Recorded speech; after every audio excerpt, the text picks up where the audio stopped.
Hi there and welcome. What a year we have been through. We definitely have a lot to talk about when we meet next time. Therefore, we truly look forward to inviting you back to Stavanger and to one of the world's leading energy meeting places when we open the doors for ONS 2022 on August 29th next year.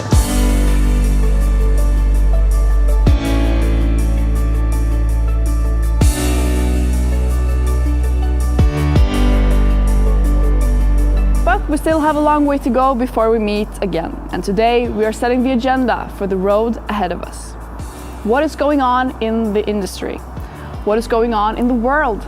These are just some of the questions in mind when we choose the next ONS theme. Let us show you what this means for you. There are a few key forces that hold our world together. The very glue of society is called trust. Trust allows for people to live and work together, for organizations and communities to thrive, for businesses to create value, and for nations and the international community to stay out of conflicts and solve global challenges. Without a foundation of trust, any relationship will always remain shaky. I will take you through some of our reflections on the way towards the new ONS 2022 main theme. Follow our thoughts as we explore present and future challenges.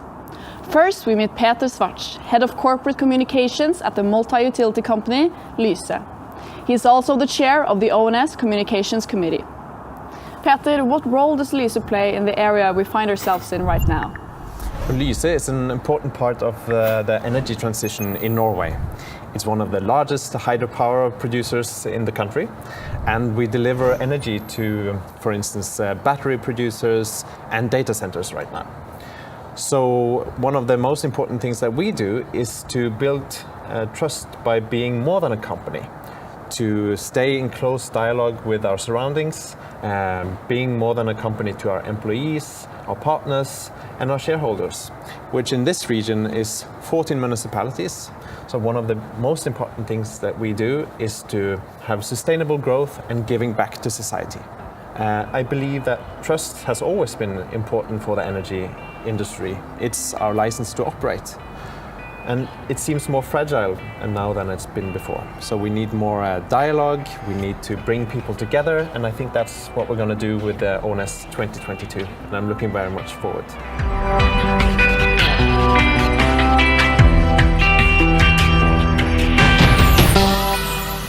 It is in our industry's role to design, build and shape the sustainable energy future.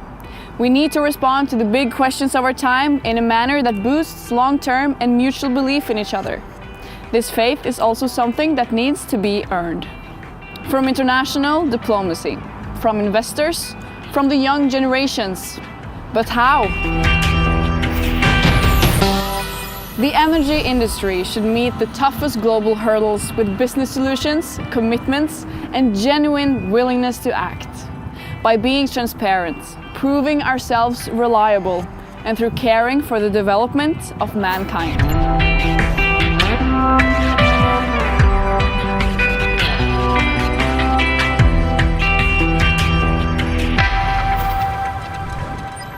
So Equinor's role in the energy transition is that we are building on 5 decades of energy and offshore experience, and we have set out to become what we call a broad energy company. And to me, that is about 3 things. The first one is that we need to continue optimizing the oil and gas that we are developing and minimizing the emissions from that activity. We want to accelerate renewables, and we also want to develop low carbon solutions, which is around hydrogen, it's about carbon capture and storage. That will be an important part of Equinor going forward. We are really excited about the opportunities in offshore wind. So we have 15 years of experience in bottom fixed wind, and we're also looking now to develop the floating offshore wind, where we can leverage 5 decades of experience from Norway. Anything to do with energy is deeply strategic. And to do something that is deeply strategic, affecting people's lives and livelihoods, you need trust. Trust is fundamental to me as a human being, as a leader. I need people around to trust me, and I also need to trust the people working for me, and that we're working behind common goals. To be able to drive that energy transition and drive our people in that direction, you have to have trust. It's critical to me that we are judged on what we do and that people are measuring us against what they see us do every day rather than aspirations that are very far out in time. And I think a lot of that trust will actually come from the actions that we take and the results that we deliver. I don't think that renewables is the only way to attract younger people to the energy industry. And more than anything, I think that people are looking for making a meaningful difference in the energy transition. And I think people would be surprised if they came to Equinor and joined us for a week and see what we're actually working on. If you want to make a difference to climate change, you can just as easily join Equinor as any other company out there working on the same issues.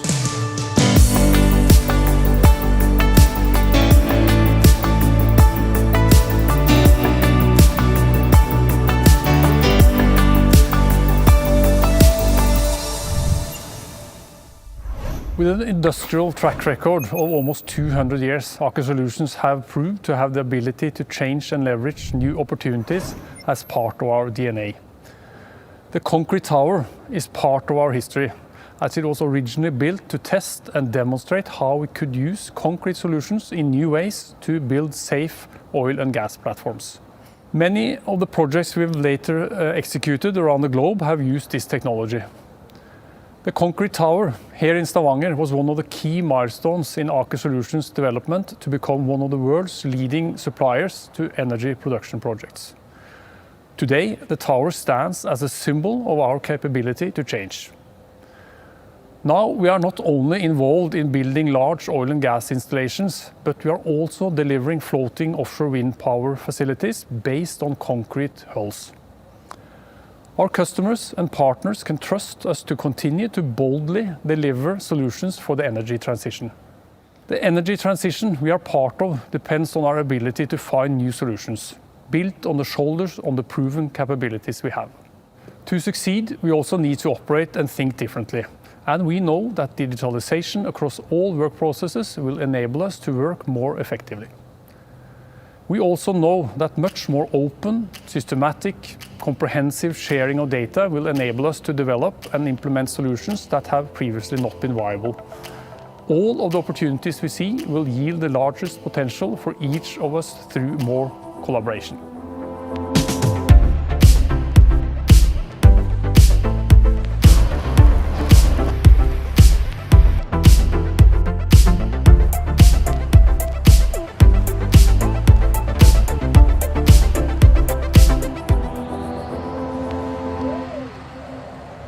Trust and security is two things that are equally binded together, and you can't have the one without the other. And if you are going to work and you are a bit scared if this is not safety, this is not good for security, then you have to have the trust to tell your boss that we must stop, we can't do this job, we have to be doing this differently. And if you don't have the trust that they want to hear those kinds of signals from us workers, then we are not working like we should be. Trust is everywhere. You have to have it in all the parties to make this connection that we trust in each other and that we are sitting down at the same table, talking to each other and knowing that the goal, we want the same thing. We want a secure branch, we want the security for the workers, we want security for the money and the owners, and we have to be trusted to tell each other the honesty and the honest situation. So for the three parties model, trust is everything. You know, you're only as strong as the weakest link, period.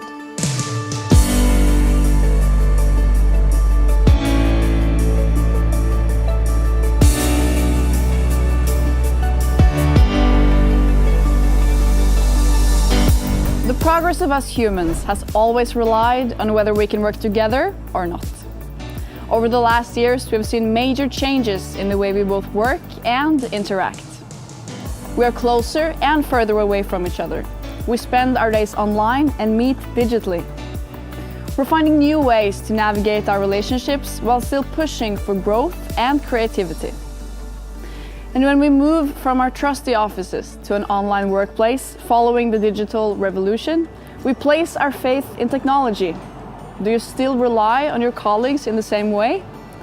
How can you assure that work is done, even if it's performed on different times of day on the opposite side of the globe? And speaking of all this technology, do we maintain the same level of confidence in tech? You and I, as employees and leaders, are being challenged. We need to adapt to new realities, both in attitude and skills.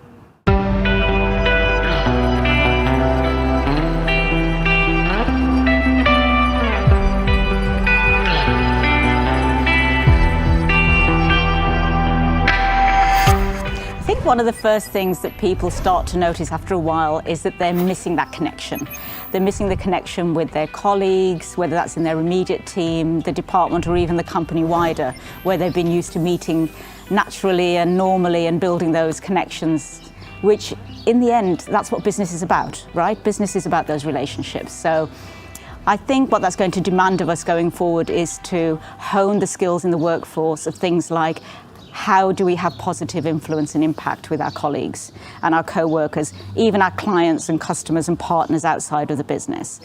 And those skills of influence and negotiation, how do we do those in a digital environment? How do we recreate those skills that we're so used to doing physically together through those digital technologies? And that's going to be something that the workforce are going to have to be very conscious and intentional about. But leaders are going to have to be great role models at, and so it's going to place an even bigger responsibility on leaders to demonstrate those same skills.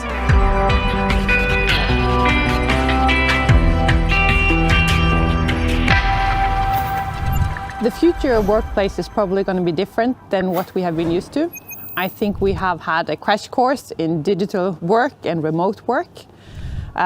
Things we didn't think was possible, we just had to find a solution to.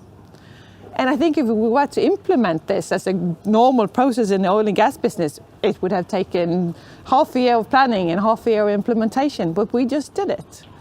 And it's been tough on many. Some it's easy, for some it's more difficult to stay at home. But it has worked. But still I think that we do need to have people around us. So it needs to be a balance between office and home, remote, because I think people get energized by being around people, and I think ideas are created when people come together. For me personally, I miss people. I get energized by being around people, and the good thing with me, I was lucky to get my children at home, and I probably walked more mountains in Norway than any time before, and maybe that is a good thing, that people have been able to spend time with the dear ones and really realize how valuable just a normal day is.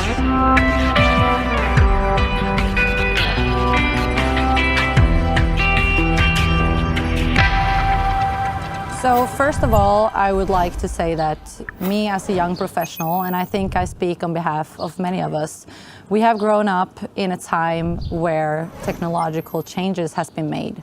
There has been huge shifts in the digital platform, and we know how to use the tools.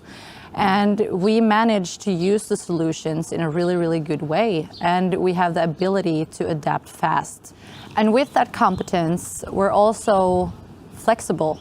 And by enabling employees, colleagues to be flexible in their working hours, it also creates independence in work life.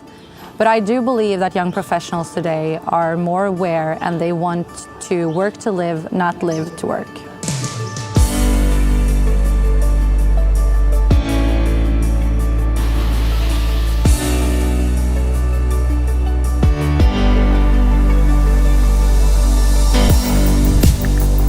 The global community is fragmented, constantly re-establishing and finding new power dynamics. New and old leaders in office, an increasing number of democratic challenges and global issues that keep pushing. An international society with large differences and some moving forward while others are left behind. International treaties and agreements with short deadlines, big words and not enough results. What is the upcoming geopolitical repositioning going to look like? Which alliances will emerge and who will rely on who? How has the pandemic altered our economies, international relationships and energy markets? Which opportunities arise and how will energy investors respond? Who and what do we rely on to feel secure?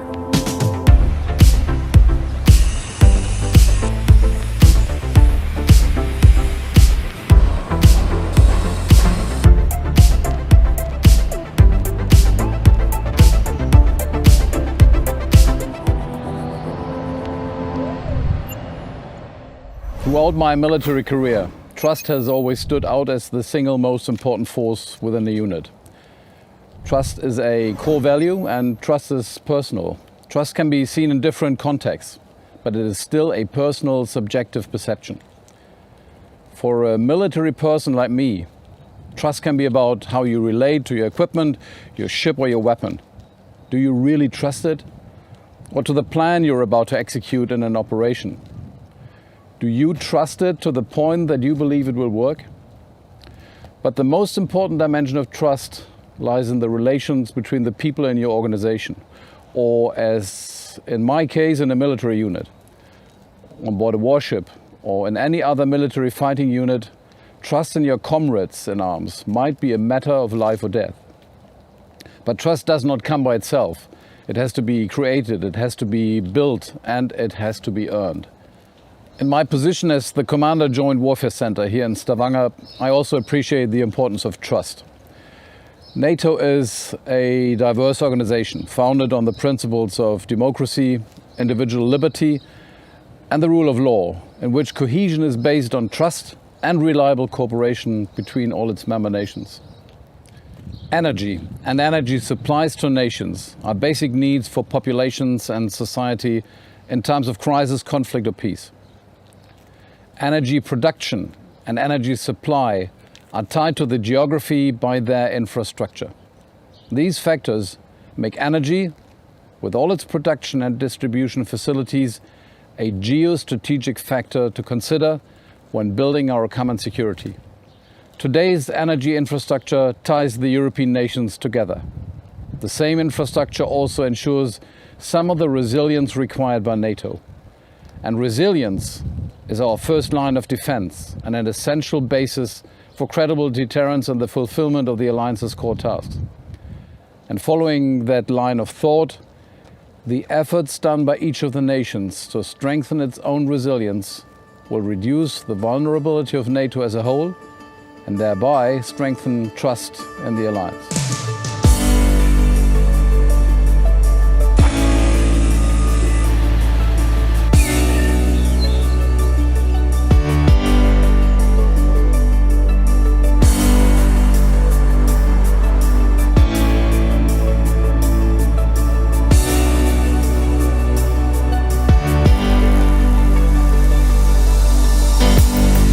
ONS 2022. Yet again we meet in larger assemblies. See each other face to face, offer a solid handshake and give each other a good hug. Visit each other unrestricted across borders, presenting innovations and technologies.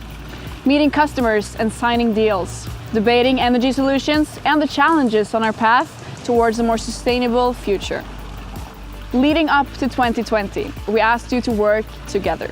This proved harder than we imagined, and in a way there's only one thing left. A topic it feels like we haven't talked about for a while. Trust. Something you earn as well as something you give. What is the energy industry doing to trust and to be trusted? Representing the younger generations, my concern is that a sustainable future is being sacrificed in favor of beliefs of eternal economic growth. There is both cost and hurt along the way when achieving necessary sustainability goals. But in return, it will develop us as people, develop the industry, and it is our responsibility to do so. The ONS conference goes all the way back to 1974, and every year has been crowned with its own main theme, ranging from changes to transition to innovation and together. In 2022, we will return with trust as the framework for our conversations. We will create arenas for dialogue, an environment for innovation, and a room for all of you to see each other again. We couldn't come together last year, but I trust to see you at ONS 2022.